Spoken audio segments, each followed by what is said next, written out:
Hi எல்லாருக்கும் வணக்கம். This is Deepa. Welcome back to our channel DD's baking vlogs. இன்றைக்கான வீடியோவில் வந்து வெனிலா ஸ்பாஞ்ச் கேக் அது எப்படி பண்ணலான்றதை பார்க்க போகிறோம். அதுக்கு முன்னாடி நம்ம சேனலை சப்ஸ்கிரைப் பண்ணாமல் பார்த்துருக்கோம். கண்டிப்பாக சப்ஸ்கிரைப் பண்ணுங்கள். அப்போ தான் நான் போடுற எல்லா வீடியோஸுமே வந்து உங்களுக்கு மிஸ் ஆகாமல் வரும். ப்ளஸ் அதுவும் இல்லாமல் நம்ம சேனலில் வந்து நம்ம healthy baking and healthy cooking எல்லாமே வந்து நம்ம பார்க்க போகிறோம். OTGயில் மட்டும் இல்லை, குக்கர்லேயும் எப்படி பண்ணலான்றதெல்லாம் அப்கமிங் வீடியோஸில் பார்ப்போம். ஸோ அதுக்கு வந்து நீங்கள் சப்ஸ்கிரைப் பண்ணால் தான் உங்களுக்கு நோட்டிஃபிகேஷனில் வரும். அப்படியே சப்ஸ்கிரைப் பண்ணிவிட்டு பக்கத்தில் இருக்க பெல் ஐக்கானை வந்து கிளிக் பண்ணிக்கோங்க. இப்போ வந்து நம்ம எப்படி பண்ணலான்றதை பார்த்துடலாம். ஃபஸ்ட்டு அதுக்கு வந்து ட்ரை இன்க்ரீடியன்ஸ் மைதா 1/2 cup, baking soda 1/4 teaspoon, baking powder 1/2 teaspoon, இந்த மூணுமே போட்டு ஒரு லைட்டாக ஒரு மிக்ஸ் கொடுத்துட்டு நம்ம எடுத்து வச்சிடலாம்.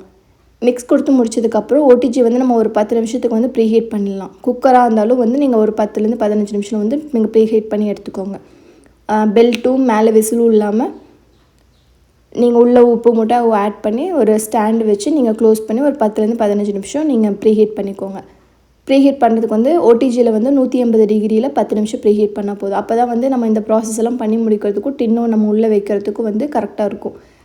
டின்னையும் வந்து லைன் பண்ணி எடுத்து வச்சுருங்க. ஆயில் போட்டுட்டு பட்டர் பேப்பர் போட்டு லைன் பண்ணி எடுத்து வச்சுருங்க. இப்போ வந்து இன்னொரு பவுலில் வந்து 2 முட்டை எடுத்துருக்கோம்.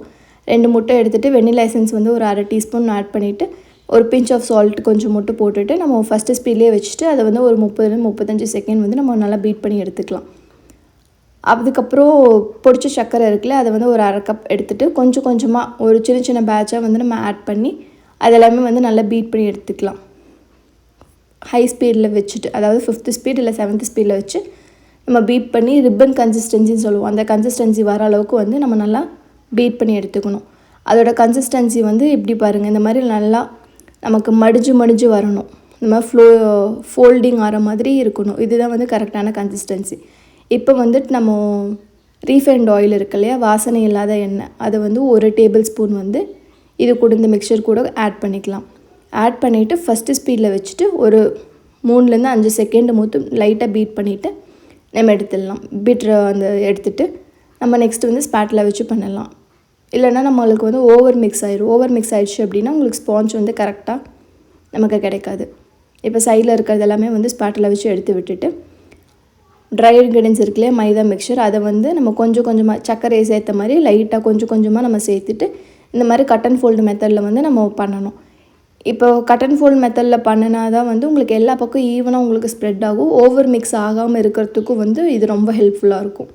ஸோ இந்த மாதிரி வந்து லைட்டாக ஸ்லோவாக வந்து மிக்ஸ் கொடுங்க. மிக்ஸ் கொடுத்துட்டு நம்ம வந்து டின்னில் ட்ரான்ஸ்ஃபர் பண்ணிக்கலாம். அதுக்கு முன்னாடி வந்து நம்ம பால் வந்து நல்லா காய்ச்சி ஆற வச்சு எடுத்து வச்சுருக்கிறோம்.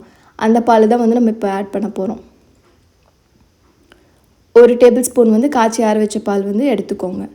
எடுத்துகிட்டு அதையும் வந்து லைட்டாக ஒரு மிக்ஸ் கொடுத்துருங்க. ரொம்ப நேரம் நம்ம மிக்ஸ் பண்ண வேணாம். லைட்டாக ஒரு மிக்ஸ் எல்லா பக்கம் படுற மாதிரி மிக்ஸ் பண்ணிவிட்டு இதை வந்து 6 இன்ச் டின்னில் வந்து நம்ம ட்ரான்ஸ்ஃபர் பண்ணிடலாம். இது வந்து நீங்கள் நிறையா ஐட்டம்ஸ்க்கு நீங்கள் யூஸ் பண்ணலாம். லைக் கேக்குக்கு வந்து உங்களுக்கு பேஸ் இருக்குது இல்லையா, வெரைட்டிஸ் ஆஃப் கேக்குக்கு வந்து உங்களுக்கு இது பேஸாக இருக்கும். இதை வச்சு கேக்ஸுக்கள் பண்ணலாம், கேக் பாப்ஸ் பண்ணலாம், அப்புறம் ட்ரீம் கேக் பண்ணலாம், ஜார் கேக், இந்த மாதிரி ஏகப்பட்ட டெசர்ட்ஸ்க்கு வந்து இது வந்து ஒரு பேஸ் தான். அதனால் இந்த பேஸில் வந்து நீங்கள் நல்லா ஸ்ட்ராங்காக ஆகிக்கோங்க. இப்போ வந்து இதை வந்து 160 டிகிரி 180ல் ஆல்ரெடி வச்சுருப்போம். இப்போ 160க்கு குறைச்சிட்டு ஒரு 20 நிமிஷம் பேக் பண்ணி எடுத்துக்கலாம். எடுத்ததுக்கப்புறம் ஒரு 10லேருந்து 15 நிமிஷம் வந்து கூல் பண்ண விட்டுருங்க. அவ்வளோதான், வெண்ணிலா ஸ்பாஞ்ச் கேக் ரெடி.